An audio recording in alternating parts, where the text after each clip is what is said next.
This is Adele again. I'm back. I'm going to do Touloper deur Fanie Viljoen. Ek gaan hierdie gedig vir julle doen. Hierdie gedig was al 'n paar keer gevra in die IB se nasionale senior sertifikaat eksamen. Maar ek kan dit weer vra, so kom ons gaan deur hom. So, dit begin deur te sê, die storms woed weer in ons huis vandag. The storms are raging in our house again. Maar vol durf klim ek op die tou. Full of courage I get on the rope. Voetjie vir voetjie skuifel ek vorentoe. Small foot by small foot shuffling, moving slowly forward. Verby die verwyd winde van, past the winds of resentment. Het jy alweer, did you do it again? Ek het mos gesê, I told you not to do it. Wat het jy gedoen? What have you done? Gekwelde oë kyk vir my van deur onder. Worried or troubled eyes are looking at me from far below. Ver verwyder van my balanceertruik, far removed from my balancing act. My tou web tussen, my rope that is between things that he's calling a web, mure en deurhandvatsels, walls and door handles, familiefoto's en almanakke, family photos and calendars, blitsende TV-beelde en internet connecties, flashing TV images and internet connections, tot by die tuinhek, up to the garden gate. Ek is hoog bo die grond, I'm high above the ground, weg van alles behalwe die wind, away from everything except the wind, maar ek dink nie daaraan nie. But I do not think about it.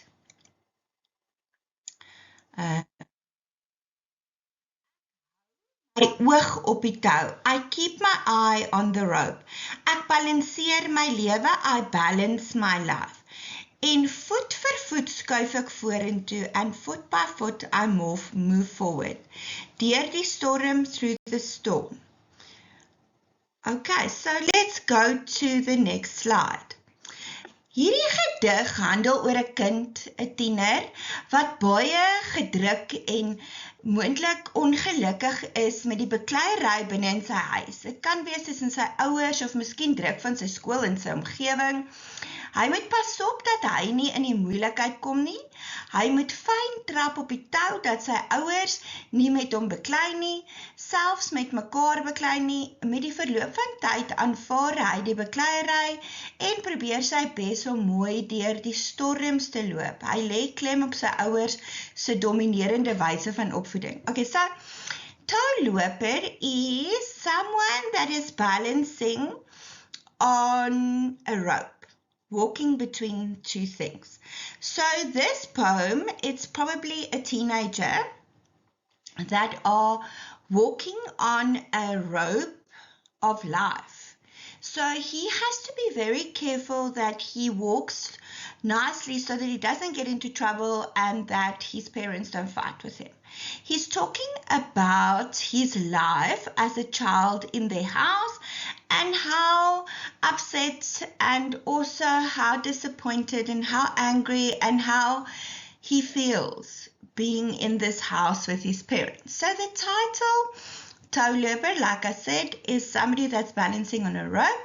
So if you think about it, it's very risky to balance on a rope and you might fall. Hy loop op 'n tou en moet versigtig wees om nie af te val nie. Die storms woed weer in ons huis vandag. Storms is figuurlik. Argumente tussen sy ouers, die druk van die skool, die onderwysers, sy punte, miskien sy rapport. Die spreker sê weer, wat beteken, dit het al van tevore gebeur, hy ken hierdie storm. In ons huis beteken in sy huis, dit is binne sy huis. Ironies, want 'n storm is nie eintlik binne in 'n huis nie, maar buitekant. So storms is nie binne in 'n huis nie, so dis nie 'n letterlike storm nie, dis 'n figuurlike storm. So it's a figurative way, this storm, because it's ironic, because a storm cannot be inside your house. it's usually outside. But he's calling it his house, which means it's very personal. It's arguments and things that he's going through. And woed weer, that w sound, dat W sound, daai weerklank, is alliterasie en wys op die aanhoudende gebeure wat gereeld gebeur. Dit hou aan en aan en aan. Maar vol durf klim ek op die tou. Durf is moed. He's got courage. So once again, he's going to get onto this rope and try not to fall down. Try to be a better person. Try to not get into arguments. Voetjie vir voetjie skuifel ek vorentoe. Voetjie vir voetjie is klein kinders se voetjies. Hier verwys die skrywer van hoe dit voel soos 'n kind, sonder selfvertroue en versigtig. Hierdie gebeure mag dalk al vir jare aangaan, vandat hy klein is. Dis inversie, omdat hulle die beklemtoning gebruik om jou aandag te fokus op hoe stadig hy loop, nee. Sodat die klem gelê kan word op die kleinheid en die versigtigheid van die loop om nie te val nie. So if you think about it, he's saying voetjie vir voetjie. So voetjie means a small foot, mainly a very young boy or even a baby. So he has no self-image. He doesn't think a lot about him. He sees himself as a small little child. Or these things has happened since he was very young. So he's used to this behavior from his parents. Then the next one is verby die verwydwinde. So wat is verwydwinde? He's going past these accusations, these critical words. Verby die verwydwinde, die kritiek, die probleme, die beledigings, die afbreek. Dan sê dit, het jy alweer, ek het mos gesê, wat het jy gedoen? Hierdie 3 reëls is in italics of skuins gedruk, wat die letterlike woorde is. It's the literal words that the parents are saying to him. It's things that he remembers. It's words that is said to him often. That's why he puts it in italics. Gekwelde oë kyk vir my van deur onder.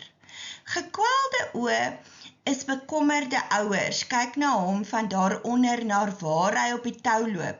Hulle is nie by hom nie, hulle verstaan hom nie, hulle dink net aan hulle argumente met die kind. In other words, the parents are standing below, looking up at him, walking on this rope. Firstly, he's detached from them. They're not part of his rope, not part of where he's walking. That's the first thing.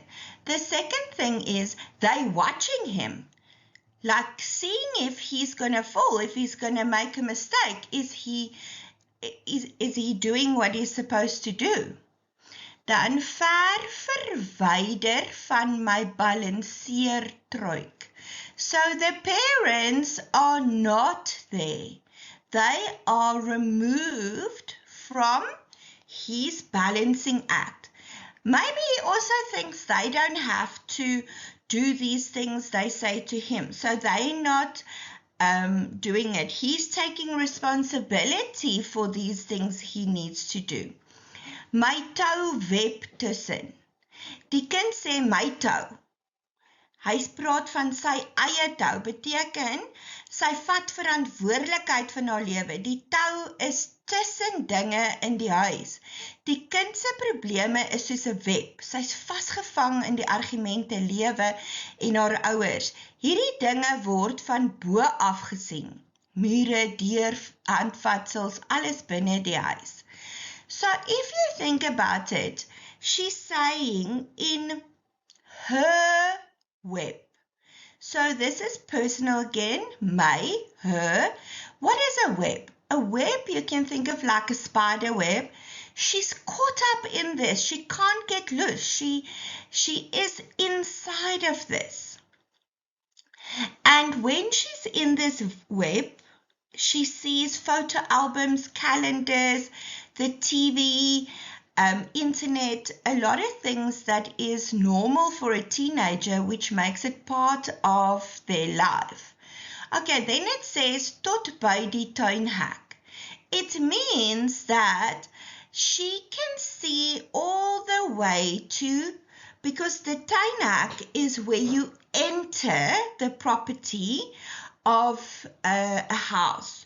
So it's from the beginning of everything that happens inside of her family, inside of that house, inside and outside. Okay, ek is hoog bo die grond. She's high above the ground. Weg van alles behalwe die wind.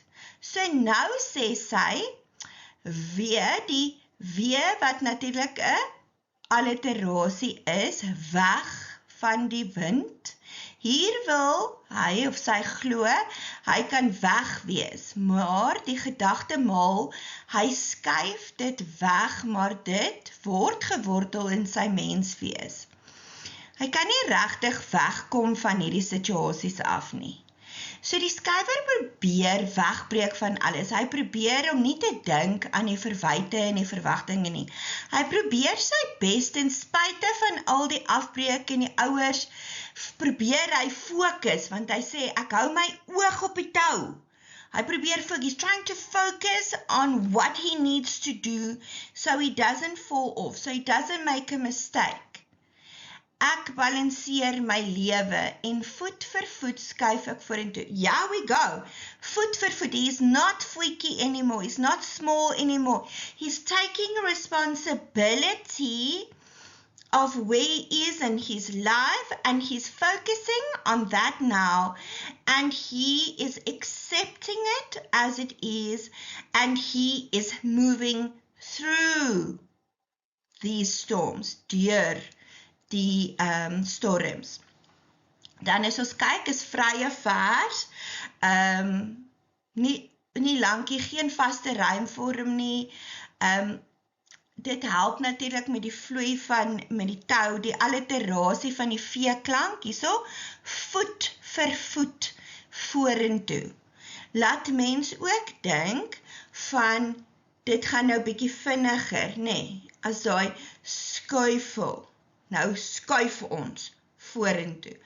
Vat verantwoordelikheid en begin deel met sy lewe.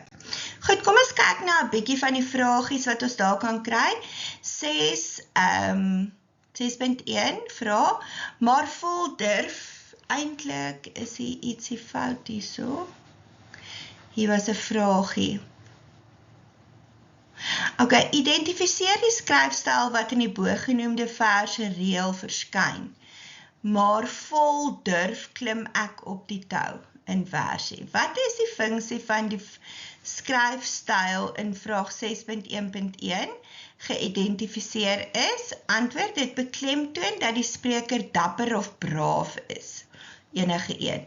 Watter woord in vers 3 dui daarop dat die spreker voel dat hy vordering maak vorentoe? Die antwoord is vorentoe. 6.3, identifiseer die beeldspraak in versreël 8 se metafoor. 6.4, waarop dui die gebruik van die woord web in versreël 10 oor hoe die spreker in sy huis voel? Die antwoord is die spreker voel vasgevang of hy kan nie uitkom nie, enige een van die twee. 6.5, haal een voorbeeld van die verwyt uit die gedig uit. Verwyt is resentment, remember guys. Antwoord, het jy alweer? Ek het mos gesê. Wat het jy gedoen? Enige een van die woorde of die reeltjie. 6.6, wat is die letterlike betekenis van die woord touloper? Touloper is iemand wat op 'n tou hoog bo die grond balanseer.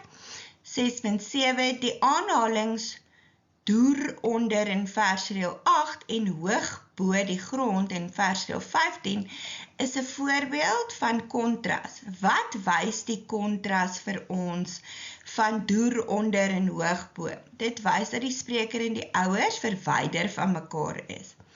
6.8 kies die korrekte woord om die stelling sinvol te voltooi.